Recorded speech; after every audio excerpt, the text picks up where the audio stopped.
Chinese police stations have been popping up all over the world.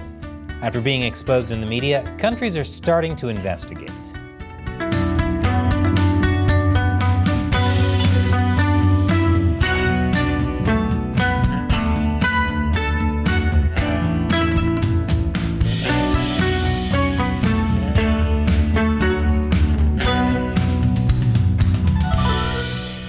Welcome to China Uncensored. I'm Chris Chappell. The Chinese Communist Party wants you to know that if you're a Chinese citizen, they will protect you wherever you are. And if you do something China doesn't like, they will hunt you down wherever you are. Like other police, every move you make, every breath you take, they'll be watching you. I'm starting to think that song might just be a bit creepy. A few months ago, we did an episode on how China was setting up overseas police stations.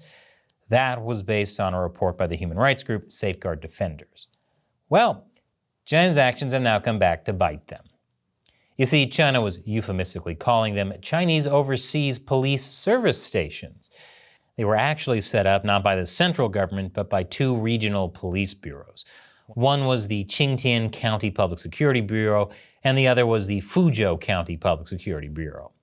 It's kind of like the NYPD setting up overseas bureaus, which actually isn't that far from the truth. The NYPD has done something similar, although it's always been above board and in coordination with the countries they're in.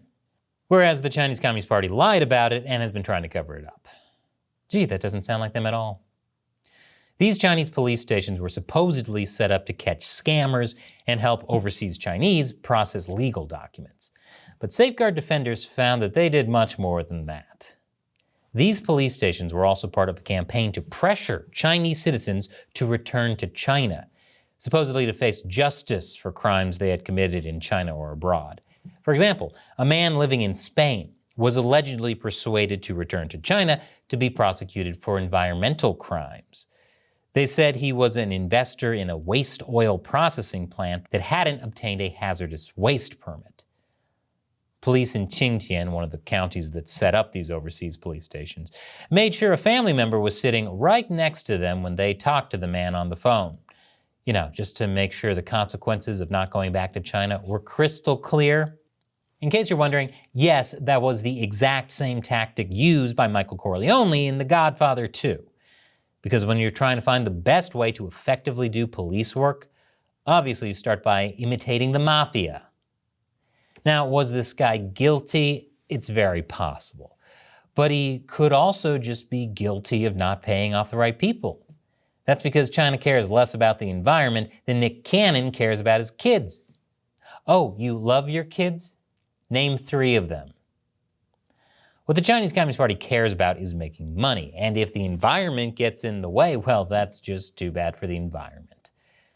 Besides the dubious charges, these overseas police stations have specifically used illegal methods adopted to circumvent official international cooperation.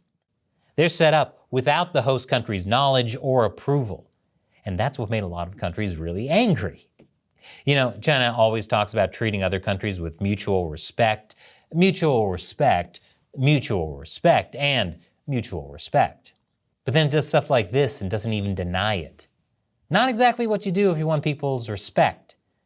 That's like saying, yeah, I drained your bank account, killed your dog, and lit your house on fire, but why don't I feel mutual respect from you? Which is not a joke, because those examples are all things the Chinese Communist Party has actually done to its own citizens. Anyway, this could be why only about 50 countries have extradition treaties with China, far fewer than with the United States. It's grim when even the U.S. prison system seems great by comparison. And even in countries that do have extradition treaties with China, Chinese authorities prefer not to use that legal process. It's much faster to just intimidate people and pressure them to return to China. That's what the Shanghai Foreign Affairs Ministry told Spanish media last month. They not only didn't deny these pressure to return campaigns, but said they were needed because treaties were too cumbersome and European countries were too reluctant to extradite people. The fact that a Chinese official would publicly say they don't bother following the laws because they're just too cumbersome is just proof of how little the Chinese regime cares about the rule of law. and also that their job training is just watching mafia movies. Safeguard Defenders found 54 Chinese police stations in 30 countries, many of which were in Europe and North America. As you can imagine, a lot of those countries were pretty upset when they found out that Chinese law enforcement was operating in their country without their knowledge. By our count, at least 10 of the countries have opened investigations, and some have ordered China to close them down. I'll tell you more right after this quick commercial break. Welcome back. 2 police departments in China have set up over 50 police stations in 30 foreign countries. China claims these international police stations are there to get Chinese criminals living abroad to face justice in China, or to help with administrative things like renewing a driver's license. But they've also reportedly been involved in pressure campaigns to get people to return to China to face questionable charges, which is the most common type of charge in China. According to Safeguard Defenders, they've abandoned any pretext of due process. Suspects are considered guilty with no opportunity to prove their innocence in court. And they target the suspects' children and relatives as guilt by association and use them as collateral damage to get them to return. Obviously, this has sounded alarm bells in a lot of countries where these Chinese police stations are operating. As of this recording, we found 10 countries that have announced investigations into them. Ireland and the Netherlands have already ordered them shut down. However, the rest of the 30 countries haven't issued a public response, at least not from the relevant government agencies. Some lawmakers, in Italy for example, have called for an investigation, but they've so far been met with silence. Possibly because more than any other nationality, Italians refuse to say anything to the police. Then there are some countries that acknowledged the police stations, but said they weren't concerned. Nigeria was one of those countries. One of the authors of the report said Nigerian government agencies kept telling them the report's findings are nonsense. Some journalists in Nigeria said they tried to cover the story but had been warned against it and even threatened. Wow, threatened for exposing China's harmless overseas service centers? If they're so harmless, what's the problem? Hungary was also either playing dumb or willfully ignorant. It told Radio Free Europe that there is no Chinese police station operating in Hungary. I wonder if Hungary just couldn't see the police stations because of all the Chinese dollar signs covering their eyes? Hungary was the first EU country to join the disputed Belt and Road Initiative, and Budapest has behaved like a Trojan horse in the Western alliance system ever since. It blocked an EU joint statement condemning China's human rights abuses. And it refused to join other Western countries in banning Chinese telecom giant Huawei from its 5G network.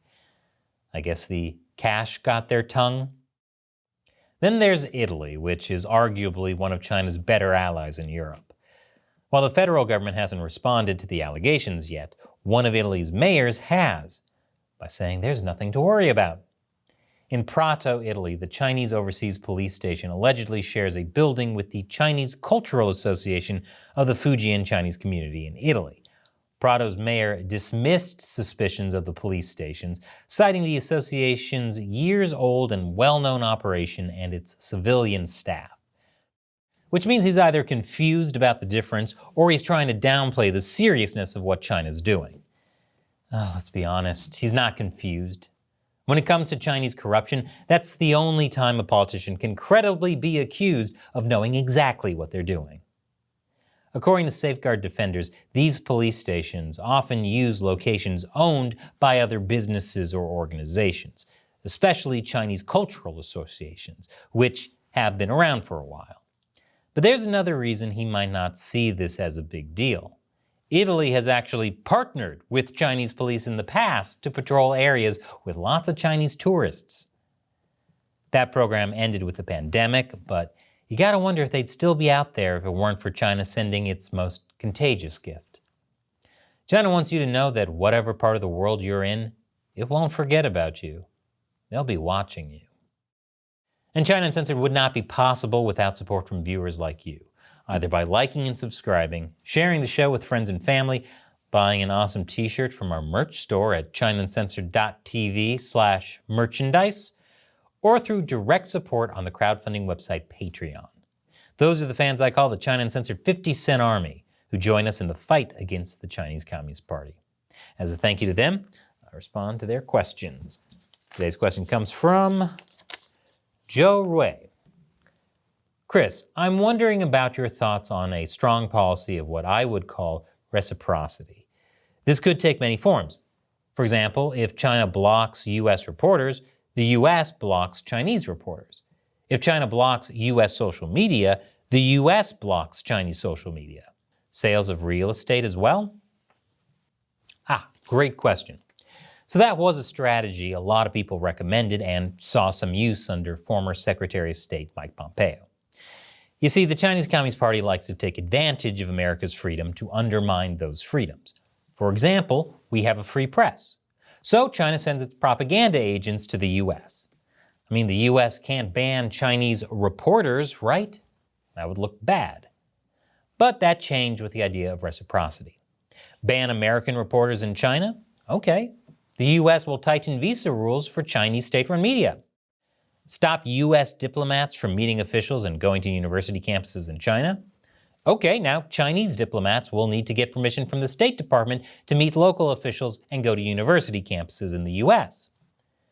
The problem with reciprocity is that it requires that those in charge understand clearly that the Chinese Communist Party sees America as an enemy. And it does. The CCP openly talks about being at war with the U.S., needing to destroy the U.S., and spreading international communism. The problem is not everyone in the U.S. government, and certainly not on Wall Street, understands that. If you want to hear more about reciprocity, check out our China Unscripted podcast with David Stilwell. He was the Assistant Secretary of State for East Asian and Pacific Affairs under Mike Pompeo, which means he implemented a lot of this reciprocity with China. Thanks for your question and your support. And thank you for watching China Uncensored. You can also support us by going to patreon.com/China Uncensored and contributing $1 or more per episode. That's one of the perks. You can ask me questions that I'll answer on the show. Thanks for watching China Uncensored. Once again, I'm Chris Chappell. See you next time.